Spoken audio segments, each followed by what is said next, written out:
The cast Dead Man's Place. Izi ni filime nshyashya zageze ku isoko kare mugende muzihige.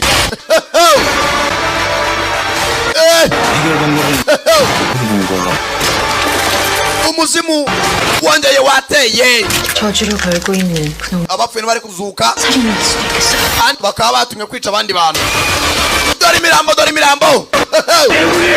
ni inyamaswa bose monsters barakubwira ngo mu kwa 12 mu mwaka wa 2029 ubwo technology yaje kuzamba ku isi hose technology started going crazy haraberaga mu mashyamba twari tuzi ko tuzaba amahoro iteka ryose usibye ko twari twaribeshye nta mahoro yari mu ishyamba by the tribes of Europe seri y'umwaka n'ijwi rya sankara premier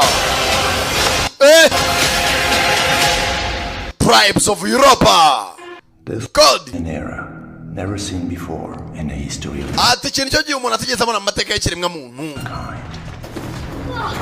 Have you heard of the hand of God? Have you heard the hand of God? Abarumvise ukuboko kw'Imana cyangwa ikiganza cy'Uwiteka? So you is not a man in his mercy. Ati mugenzi you ntago ari umuntu w'impuhwe zawe. The hand of God is never about rules. Kuboko kw'Imana nakurisa amabwiriza usibye ubushobozi ni imbaraga. I suggest you better think about it. Ndakeka wabitekerezaho. I can kill you in 1,000 different ways. Nakwica mu buryo burenze ibihumbi nkwica wowe utibanze kubyanga kubyemera. Ndavuze ngo You'd better not pressure me again. ndakeka mutamatiriza. Gal's first piece of work for the company. Urakeneye muri company nk'umugwazo ayikorera. If he weren't your father, Mick would have had you killed years ago. Iyaba atari so Mick wakaba warishwe kera. Urakenewe rero. You will regret it. Muzabyica iteka ryose.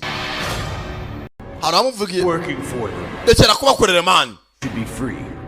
Wenda wabohoka nawe. Wenda nawe waba free. Wabohoka.